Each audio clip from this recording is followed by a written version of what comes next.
दिदीबहिनीहरू, यहाँ उपस्थित जुन तरिकाले भएका छौँ, अब हामी यो देश र यो आन्दोलनको म्यान्डेट प्राप्त गर्नका निम्ति, प्रत्यक्ष कार्यकारीको निर्वाचन गर्नका निम्ति हामीले आन्दोलन गरेको हो। हामीले सुशासन कायम गर्नका निम्ति आन्दोलन गरे हो।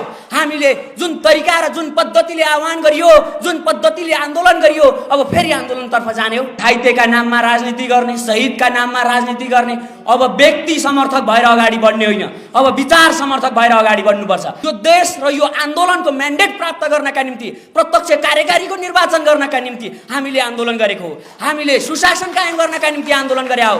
हामीले जुन तरिका र जुन पद्धतिले आह्वान गरियो, जुन पद्धतिले आन्दोलन गरियो, अब फेरि आन्दोलनतर्फ जाने हो। आज छिमेकीको काकासँग झगडा गर्न खोजेका छौँ, एक अर्कासँग मिलेर हाम्रा यात्राहरू अगाडि बढाउन हामी एकजुट हुनुपर्छ भन्ने कुराको अवगत गर्न चाहन्छु। अब यो समर्थकको मान्छे म, त्यो समर्थकको मान्छे म भनेर अगाडि बढ्नुभन्दा पनि अब मुलुकको समर्थकको मान्छे, देशको समर्थकको मान्छे, लोकतन्त्र पक्षधर भएर अगाडि बढ्नुपर्छ। यही देशको माया र यही नेपाली जनताको माया भएर अगाडि बढेको मान्छे हो म। खोटाङ जिल्लाबाट काठमाडौँ विराटनगरमा आन्दोलन गर्दा गर्दै काठमाडौँमा यो देशको माया भएर अगाडि बढिरहेको मान्छे। मेरो कुनै पनि स्वार्थ छैन, आजसम्म कसैको एक मुठी नुन खाएको छैन, त्यो हुँदा देशका निम्ति बोलिरहेको छु। यहाँ उपस्थित हुनुभएका सम्पूर्ण आदरणीय दाजुभाइ तथा दिदीबहिनीहरू, साथै घाइते परिवार र शहीद परिवारबाट उपस्थित हुनुभएका सम्पूर्ण आदरणीय दाजुभाइ तथा दिदीबहिनीहरूलाई नमस्कार टक्राउन चाहन्छु। यो विषम परिस्थितिमा धेरै विचारहरू राखेर हुँदैन, अब काम गर्नुपर्छ। काम गर्नका निम्ति नेपाली जनताले साथ दिनुपर्छ।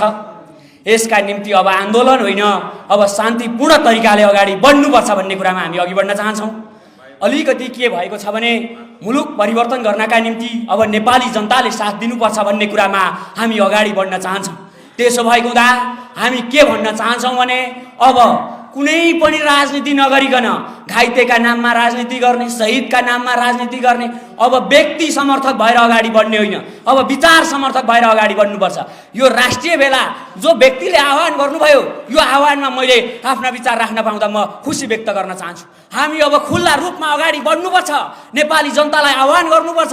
यदि खुल्ला मनमा यदि साथ दिन आउनुहुन्छ भनेदेखि हामी आह्वान गर्न चाहन्छौँ। हामी व्यक्ति जुधेका छौँ, भाइ जुधेका छौँ। आज छिमेकीको काकासँग झगडा गर्न खोजेका छौँ, एक अर्कासँग मिलेर हाम्रा यात्राहरू अगाडि बढाउन हामी एकजुट हुनुपर्छ भन्ने कुराको अवगत गर्न चाहन्छु। आदरणीय दाजुभाइ तथा दिदीबहिनीहरू, यहाँ उपस्थित जुन तरिकाले भएका छौँ, अब हामी यो देश र यो आन्दोलनको म्यान्डेट प्राप्त गर्नका निम्ति, प्रत्यक्ष कार्यकारीको निर्वाचन गर्नका निम्ति हामीले आन्दोलन गरेको हो। हामीले सुशासन कायम गर्नका निम्ति आन्दोलन गरे हो।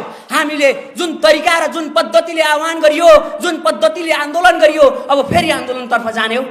म तपाईँहरूलाई भन्न चाहन्छु, अब यो समर्थकको मान्छे म, त्यो समर्थकको मान्छे म भनेर अगाडि बढ्नुभन्दा पनि अब मुलुकको समर्थकको मान्छे, देशको समर्थकको मान्छे, लोकतन्त्र पक्षधर भएर अगाडि बढ्नुपर्छ।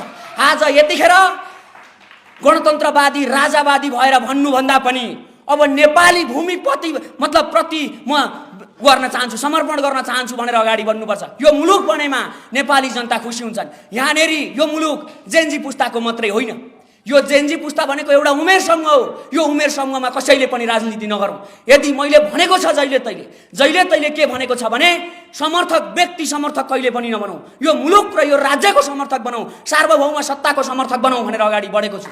त्यसो भएको हुँदा हामीले जति सक्दो, जति चाँडो, छिटोभन्दा छिटो, चाँडोभन्दा चाँडो म यही आह्वान गर्न चाहन्छु। यो भेला जुन तरिकाले घाइते र शहीद परिवारहरूलाई भेट्ने गरेको वातावरण सिर्जना गरिदिनु भयो, तपाईँहरूलाई म हृदयदेखि धन्यवाद व्यक्त गर्न चाहन्छु।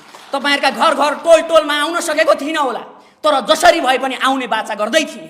केही समय अलिकति के भयो, प्राकृतिक प्रकोप पऱ्यो, त्यतिखेर देशमा विषम परिस्थिति भयो, त्यही पनि लगातार यही देशको माया र यही नेपाली जनताको माया भएर अगाडि बढेको मान्छे हो म। खोटाङ जिल्लाबाट काठमाडौँ विराटनगरमा आन्दोलन गर्दा गर्दै काठमाडौँमा यो देशको माया भएर अगाडि बढिरहेको मान्छे। मेरो कुनै पनि स्वार्थ छैन, आजसम्म कसैको एक मुठी नुन खाएको छैन, त्यो हुँदा देशका निम्ति बोलिरहेको छु। घाइतेका नाममा राजनीति गर्ने, शहीदका नाममा राजनीति गर्ने, अब व्यक्ति समर्थक भएर अगाडि बढ्ने होइन, अब विचार समर्थक भएर अगाडि बढ्नुपर्छ। यो देश र यो आन्दोलनको म्यान्डेट प्राप्त गर्नका निम्ति, प्रत्यक्ष कार्यकारीको निर्वाचन गर्नका निम्ति हामीले आन्दोलन गरेको हो। हामीले सुशासन कायम गर्नका निम्ति आन्दोलन गरे हो।